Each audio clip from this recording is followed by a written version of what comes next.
తెల్లవారగానే వాళ్ళ మీద పోలీస్ రిపోర్ట్ ఇవ్వడానికి బయలుదేరారు. పోలీస్ స్టేషన్ కి మీ మీద రిపోర్ట్ ఇవ్వడానికి. పోలీస్ స్టేషన్ కా? పద, మేము వస్తాం. పద, నీ గురించి మేము ఇస్తాం రిపోర్ట్. నా గురించా? ఏమనంటాయా? ఎంత అమాయకంగా అడుగుతున్నాడు. కట్టాలో పడి ఇల్లు గడవక తప్పనిసరి నా కూతురు నీ ఇంటికి పనికి పంపిస్తే దాన్ని మాయమాటలతో లొంగ తీసుకుని దానికి నెల తప్పేటట్టు చేస్తావా? అయ్యో, నేను తప్పేటట్టుగా చేశానా? ఏమండి, నేను అలాంటివాడిని కాదండి. సాధ్యమైనంత వరకు తోటి స్టూడెంట్స్ కి సహాయపడి వాళ్ళందరూ పాస్ అయ్యేటట్టు చేశారా కానీ ఎవరిని తప్పేటట్టు చేయలేదండి. నోరు మూయవయ్యా, నా కూతురు తల్లి కాబోతుంది. దానికి ఇప్పుడు 3వ నెల. అలాగా? ఈ విషయం నరసింహ నాతో చెప్పలేదే. ఏమండి, ఆ విషయం మాకు ఇప్పుడే తెలిసింది. నీకు ఆ కబురు శబ్దమనే వస్తున్నాం. ఎంతైనా ఆ బిడ్డకి తండ్రివి కదా. ఇదేమిటండి, నేను నరసింహ గారిని? చచ్చా, ఏమండి, ఇది అన్యాయం అండి. నేనే పాపం ఎరగను. చేసిందంతా చేసి ఇప్పుడు ఏం ఎరగనంటే నా గతేటి. చెప్పండి బాబు, మీరే న్యాయం చెప్పండి. నా బిడ్డ నేను ఇంటికి పని మనిషిగా పంపిస్తే దాన్ని లోపరుచుకొని దానికి గర్భం చేశాడు. ఏటయ్యా ఇది అంటే నాకేం తెలియదు అంటున్నాడు. చెప్పండి బాబు, మీరే న్యాయం చెప్పండి. సార్, ఇది అబద్ధం, పచ్చబద్ధం. ఏమయ్యా, చదువుకునే కుర్రాళ్ళ ఉన్నావు? నువ్వు చేయాల్సిన పనేనా ఇది?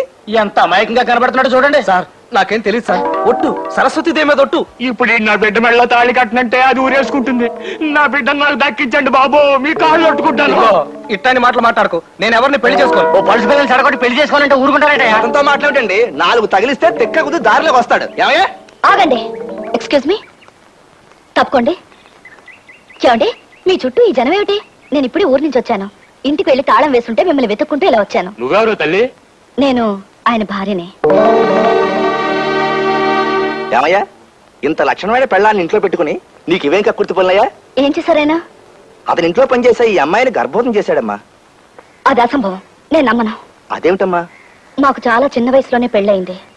ఓ బాబు ఓ పాప పుట్టగానే ఆయన వేసక్టమీ ఆపరేషన్ చేయించుకున్నారు. ఏం బాబు, నీ కూతురు గర్భవతి అవడానికి మావారు కారకులా? ఏ, ఇలా ఆయన బెదిరించి డబ్బు గుంజుదావనా? Police police! అబ్బే, పోలీసు వాళ్ళు ఎందుకు? పదవే, నువ్వు ఎవరిని చూసి ఎవరనుకున్నావు? మొదలు ఇష్టపదానా? కొంపకు పది నీ పని చెప్తాను. పదా రండి. అయ్యా అయ్యా, ఓహో, ఇట్ట తీసుకెళ్ళిందా పిల్ల? అయినా ముక్కు మొదం తెలియనాడిని నడు రోడ్డు మీద పట్టుకుని నువ్వే నా మగుడు అనేయడం ఏంటండి అయ్యా? చాలా ఆశ్చర్యంగా ఉంది. ఇంతకీ ఎవరా అమ్మాయి? ఆ అమ్మాయి చేసిన పనికి, చెప్పిన అబద్ధానికి నాకు ఆశ్చర్యం వేసింది అప్పలస్వామి. అలా తను నన్ను కొంత దూరం తీసుకెళ్ళాక నాకు భయమే సాగిపోయాను. చాలా హెల్ప్ చేశారు. థ్యాంక్స్ అండి. నేను మీకు తెలియకపోయినా మీరు నా కాలేజీలో సీనియర్ గా బాగా తెలుసు. ఇందాక గొడవ చేసిన రాస్కెల్ నాకు తెలిసిన ఇంట్లో 1 నెల రోజుల క్రితం ఇలాగే గొడవ చేసి డబ్బు తీసుకెళ్లాడండి. ఆ బ్యాచ్ కి అదే వృత్తి. అందుకే వాళ్ళు మళ్ళీ మీ చుట్టూ వల పన్నుతుంటే చూస్తూ ఊరుకోలేకపోయాను. ఇంకో మార్గం ఏం తోచక అంత అబద్ధం ఆడాల్సి వచ్చింది. ఇంకా నయం కదండి. ఆ కంగారులో మీకు మెదడు పనిచేసింది. నాకైతే బ్రెయిన్ ఆఫ్ అయిపోయిందండి. నా పేరు ఇక్ష్వాకుడని, నేను క్రీస్తుపూర్వం 620 సంవత్సరంలో మగధ సామ్రాజ్యానికి రాజునని, ఇంకా ఏమిటేమిటో అనిపించిందండి. ఈ పరిచయం సాకుగా మన స్నేహం పెరగాలని ప్రయత్నించకండి. నాకు అలాంటివి నచ్చవు. జరిగింది మర్చిపోండి. Good bye. తొలి పరిచయంలోనే నా భార్యను చెప్పడం వలన మరెందుచేతనో ఆ అమ్మాయి నన్ను ఆకట్టుకుంది. నా మనసంతా తనే నిండిపోయింది. ఆ అమ్మాయి పేరు లావణ్య. అవును, ఆ అమ్మాయి కొంతమంది ఆడపిల్లలు కలిసి ఓ ఇల్లు అద్దెకు తీసుకుంటున్నారు. I see. జాగ్రత్త గురు, ఆ అమ్మాయికి బాగున్నాడు సుబ్బారావు అని. అతను ఆ ఇంట్లోనే ఉంటాడా? లేదు, బయట ఎక్కడో ఉంటూ ఉద్యోగం చేసుకుంటున్నాడు. కానీ అతను ఆ పిల్ల మీద ఏగైనా వాళ్ళనివ్వడు గురు. సుబ్బారావు కంటపడకుండా లావణ్య ఇల్లు ఎక్కడో తెలుసుకోవాలనుకున్నాను.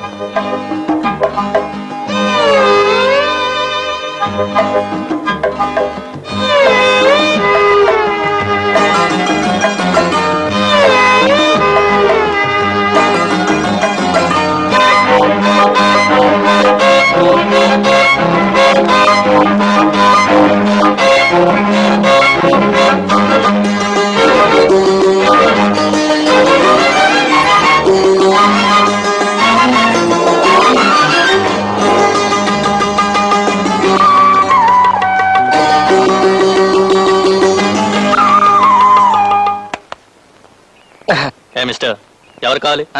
అది ఇక్కడ అద్దెకిచ్చే వాటా ఉందని ఎవరో చెబితేను. చూడు మిస్టర్, ఈ ఇంట్లో గాని, ఈ వీధిలో గాని, ఈ పేటలో గాని అద్దెకిచ్చే వాటాలేవీ లేవు. ఇది ఆడపిల్లలుండే ఇల్లు. ఇంకోసారి వీధిలో కనిపించావో జాగ్రత్త.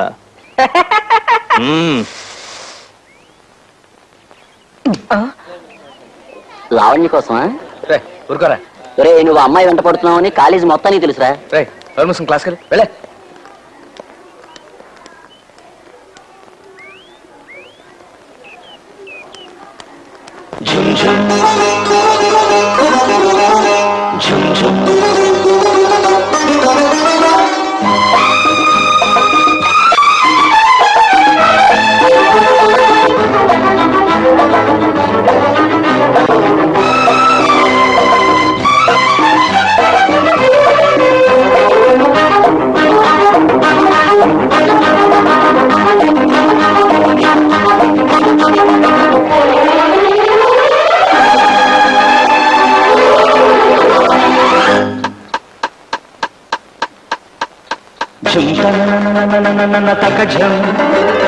నిచ్చని నడకే మదగ జగమనం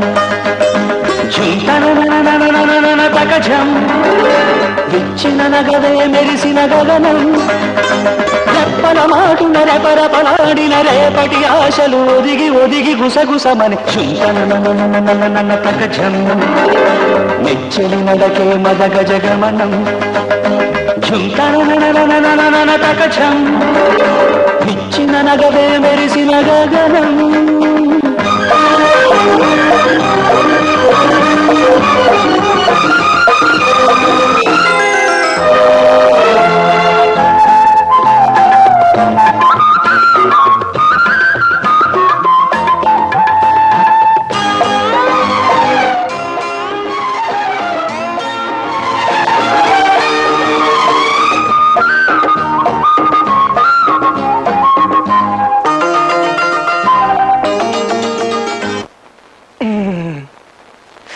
సారీ.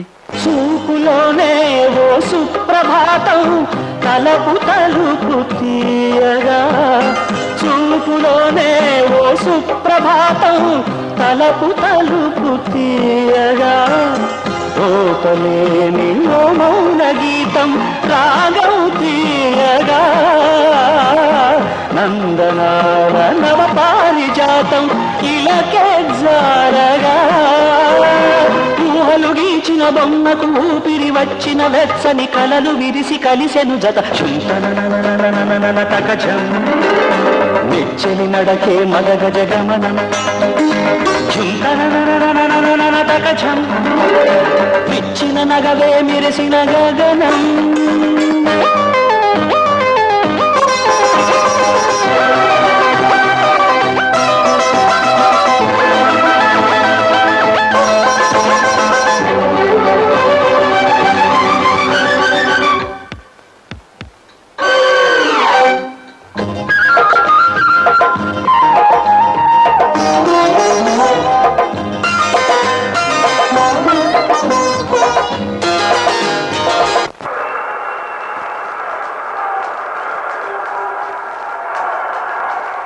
అంటే అది చాలా వైట్ బాల్ అనమాట.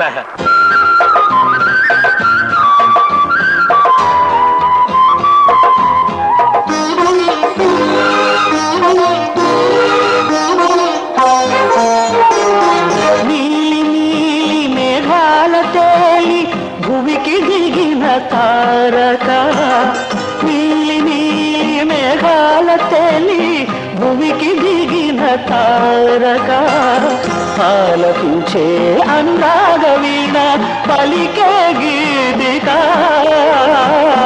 రేగిపోయే విరహాలలోన కొసరే కోరిక అంచులు కలిసిన సంజలు చిందిన కుంకుమ వన్నెలు పెదవి కొసల చిలికెను చెలి తకజం నిచ్చని నడకే మదగ జగమనం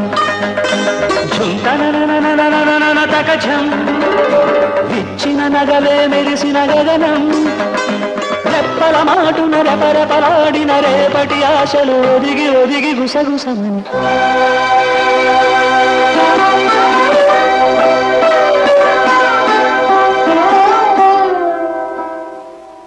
నువ్వు మా లావణ్య చుట్టూ తిరుగుతున్నావని తెలిసింది. ఇంకోసారి అలా పిచ్చి వేషాలు వేసావంటే జస్ట్ నీ రైట్ హ్యాండ్ లెఫ్ట్ లెగ్ తెక్కొట్టి వాటికి దహన సంస్కారం జరిపిస్తాను.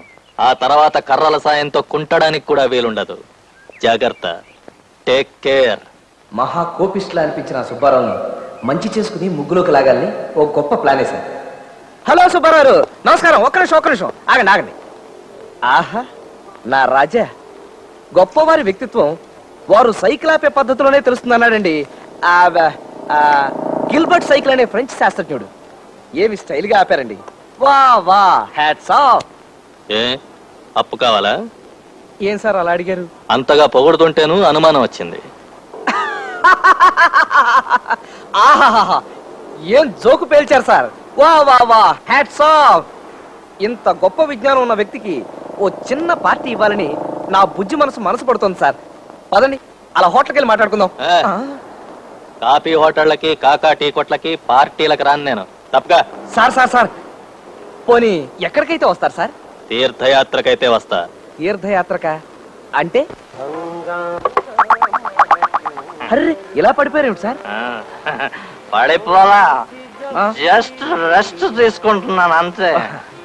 అవును, అసలు హాఫ్ టైమ్ క్వార్టర్. ఇదిగో మనం వెళ్ళిపోదాం. అప్పుడే ఇంటిగా ఏం బే, నీ కంచికి నేను అలా కనిపిస్తున్నాను రాయ్. అసలు నువ్వు నాకు పార్టీ ఎందుకు ఇస్తున్నావు నాకు తెలుసురా.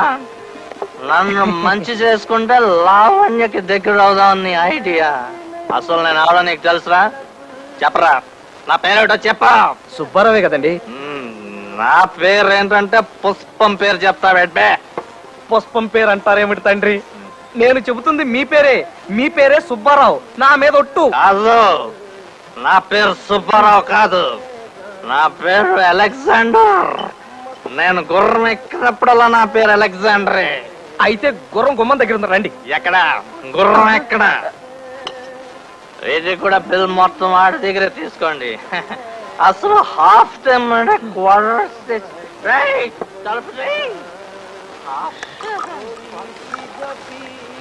బిల్లు తీసుకుని చిల్లరేమండి సార్. చిల్లరేంటయ్యా? ఇదేం కాఫీ హోటల్ అనుకున్నావా? 50 ఇచ్చి చిల్లర అడగడానికి. మొత్తం బిల్లు 940 రూపాయలు. 940 రూపాయల? ఎస్ సార్, తాగుడికి అంత రేటు ఉంటుందని నాకు తెలియదు సార్. నిజం, లైఫ్ లో మొట్టమొదటిసారి బార్కు వచ్చాను. నా దగ్గర అంత డబ్బు లేదు.